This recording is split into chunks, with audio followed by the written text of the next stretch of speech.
We're in the gym today, and I want to go over a couple different things that I've seen a lot with not only online clients, but in-person clients too, and especially like with the actual training, that I don't want you guys to make the same mistakes. So I'm gonna go over a couple different things.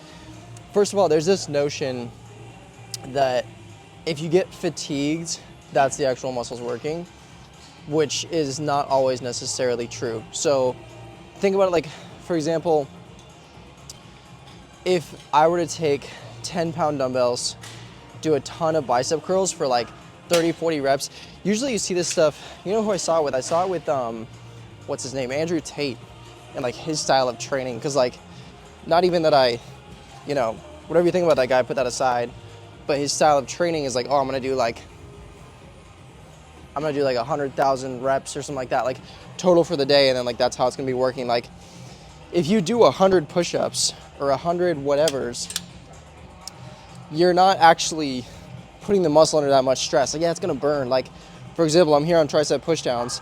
This is like 15 pounds. And if I do this for like 20 reps, like, yeah, everything's gonna be completely smoked. Like, I'm gonna be fatigued, it's gonna be burning.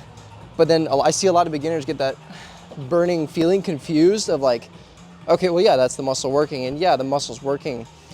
But if you want a muscle to grow, which is why we're in the gym in the first place, right? You need to put it under a stressful load. So a stressful load is like something that's actually challenging. But if you're doing something above 15 reps, like for example, there's like these hidden ranges. I don't expect you to memorize these, but like anything strength is like 1 to 4 reps. So if I can only do 3 reps of 60 pounds here, that's like a strength set. Anything above that, it's like 6 to 12 is called like hypertrophy, which just means, all that means is like muscle building. That's literally it. And you want to stay in that range majority of the time. Like strength is cool, but that's not what we're going to be focusing on, right? Another thing too is there's a difference between muscular pain and joint pain, something that's bad. So like a right pain and a wrong pain. So like if I have good form and I'm right here, like I feel it, stress is slowly starting to build up in my triceps. That's like the good pain. But if I'm like here and I'm like, I feel that like in my joint, like here in my arm, like where my shoulder connects, like that's obviously not the good pain that we want to feel at all, ever, because we're trying to work the muscles, not the actual joints, obviously. So I was on this machine, I think it was yesterday with a client, and this trains your shoulders. So, you know, a lateral raise where you have dumbbells and you're about here. This is the same movement, but just in a machine. Now, what I'm about to show you applies to both of those things, but first I want to demonstrate it here because it's the most clear case of it. So when you put weight on and you're going here, ooh, like this load is a decent amount. This is decently heavy. So when it's a lighter weight, it's something that's easily manageable for me. I can easily, push out. And what I'm imagining is I'm pushing out through the sides of my arms as if this part's coming out and up. But when it does get harder and that weight gets heavier, your body wants to just get the weight up and get the workout over with because it's in pain. So it's gonna use as many muscles as possible, but it might not recruit the muscles that we actually wanna work. So like, we wanna work shoulders. So like the sides of the parts right here, right? But what was happening with a specific client, and it's not his fault, I've seen it before, I've done it myself too, is your traps, so your back. So this kind of area, especially in the upper, gets really tight and it's really hard to push. So like, he's here, form is good, but then when it gets harder, it's a lot more like, see how my neck kind of comes down? Your neck, we want it to be neutral pretty much the entire time we're here. Like the only thing that's moving are my arms and my shoulders. So like there's the joint here and this part's just moving up. Nothing over here, nothing in my neck, nothing in my back, nothing there is moving.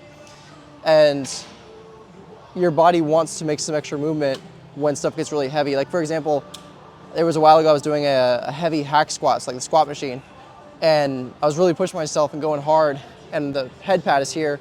And I was pushing my neck in really hard to just get it up because I wanted to just, push as hard as I could.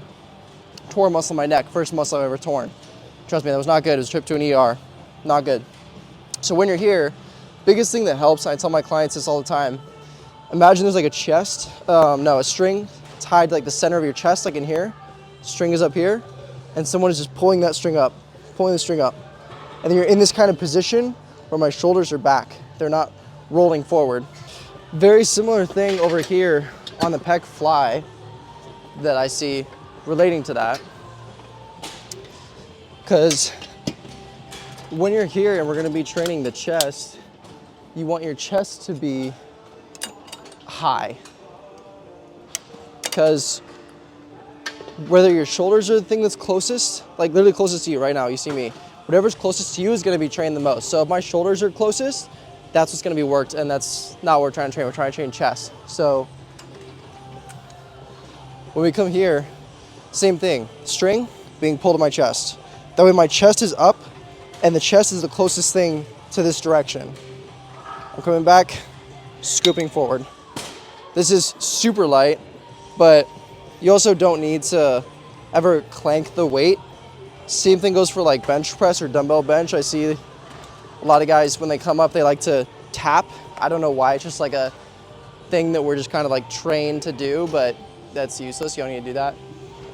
But big thing here, that goes back to what I was saying about joint pain. Like you're gonna get pain in your joints if you're kind of rotated like this. So this doesn't even look right, it doesn't feel right. I feel tightness all up in here, which like, we just want a little bit of arch in the back, chest being pulled up, boom, squeeze, come back, hit a good stretch. So similar thing for this idea, where another place I commonly see it is on shoulder press. So when we're coming here, normally you'd be seated. The same thing applies standing though, just general mechanics.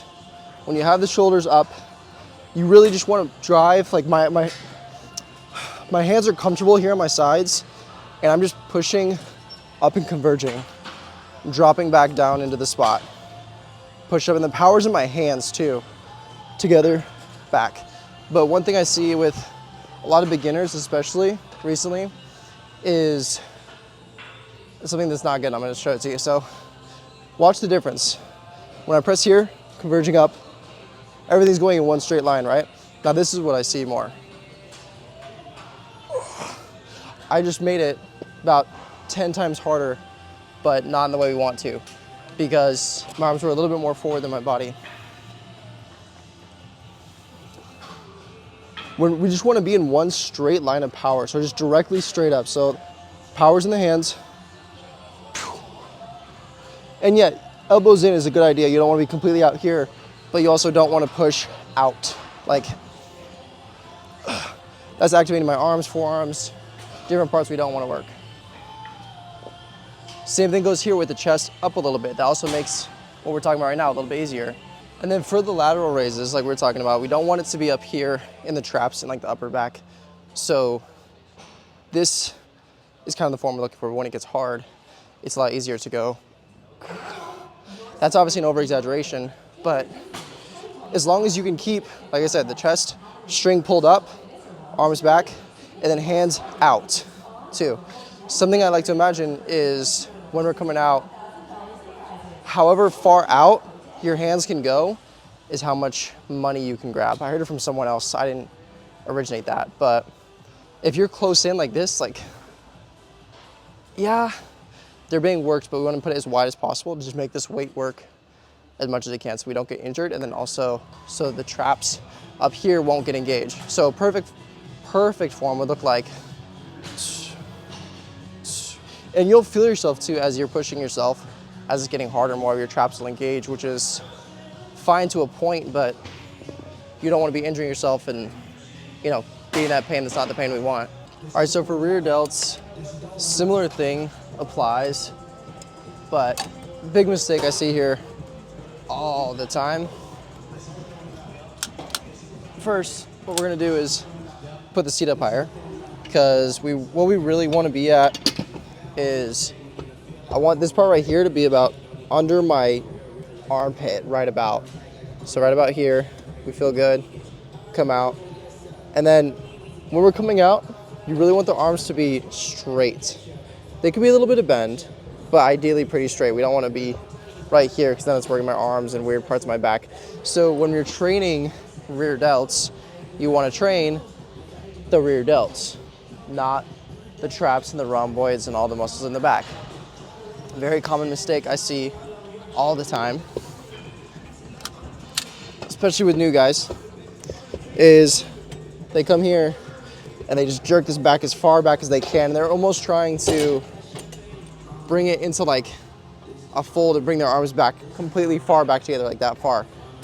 For the rear delt, the way it works, you only need to come back about this far, like right at a T, maybe a little bit more, but like that's what's really gonna activate them the most. So making sure that our chest is against here, I'm kind of leaning into it, right? And then out. Similar thing for the other lateral raises is I'm imagining the wider out I can reach, the more money I can grab.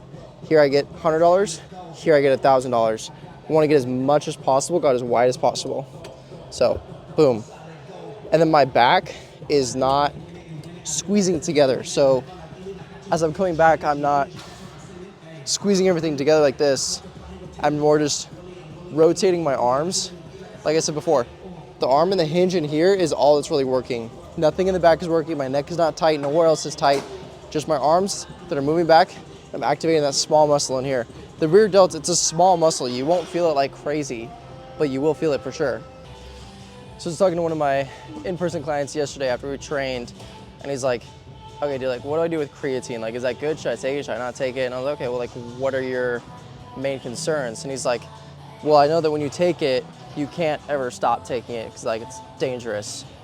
And I was like, okay, well, where'd you hear that? He's like, oh, I just heard it online. And I'm like, dude, something I tell my clients all the time is like, there's so much white noise on the internet of like, okay, what's right, what's wrong, what should you actually do? And creatine is another one of those things where it's like, okay, yeah, it does run your water stores a little bit, but you're not taking steroids, you're not taking gear. It's just, creatine is a naturally occurring supplement, just like protein, just like aminos.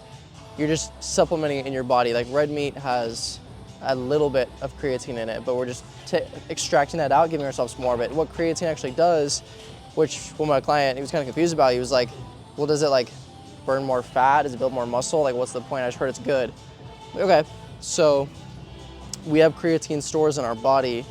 When you're doing a set and you get fatigued near the end, like you're doing a bunch of push-ups, and then like as you get close to the end, you're like really struggling, really fighting without creatine. Maybe you get to like 20 and then you're like, oh, I fail. But with the extra creatine, you get to 20, okay, I can push myself a little bit harder, get another 3 to 5 reps, so even more. And that way, as an effect of you training more, training heavier, training harder, training more reps, then you'll be able to stimulate more muscle growth. Same thing goes for cardio. If you can only do like 10 minutes at about like 4 speed, but you want to do more with creatine, you can easily like do more than that.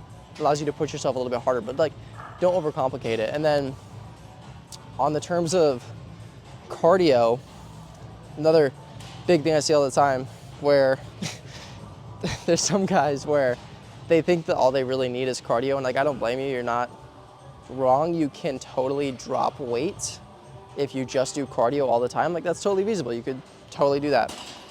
But the thing is, when you drop weight, you drop muscle too. And we want to make sure we're building muscle because one, you're gonna look better. That muscle is gonna up your metabolism and burn more calories over the long run. So like, why would you not want to have it? Plus, like, who doesn't love some amazing muscles? Who doesn't love to feel stronger, feel better, right? Plus, like, there's a bunch of health benefits from having more muscle on your frame. So like, why would you not want to do that? But anyways, cardio after your lift, because your lift is your most important part of your day, your weightlifting, because that's where we want to put most of our effort on, not so much the cardio. Because like, even if you have a killer chest day, you're absolutely fatigued in your chest, you're still going to be able to go walk to your car. You're still going to be able to go have fun time in bed or whatever. You know, like, you're still able to do stuff at the end of the day. Cardio, adding a little 10, 20, 40-minute walk after your workout's not going to be killer. Even if you did work legs that day, like, you're still able to like actually walk. So save the cardio for the end because it's something that can be done regardless.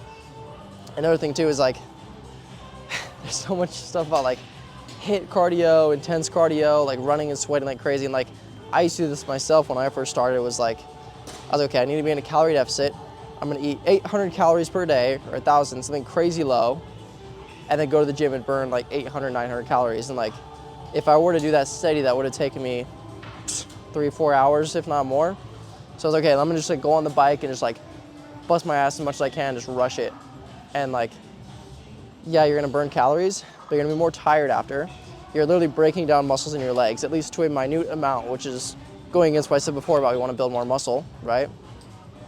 And then you're gonna be even more hungry after intense cardio, where you just sweat out all of your water, all of your electrolytes, and you're panting, breathing, burning a lot more calories.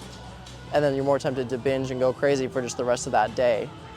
So comparatively, you could just do 10, 20 minutes, an hour of just steady state walking on an incline on a treadmill. You'd burn about half the calories, but you wouldn't be tempted to binge.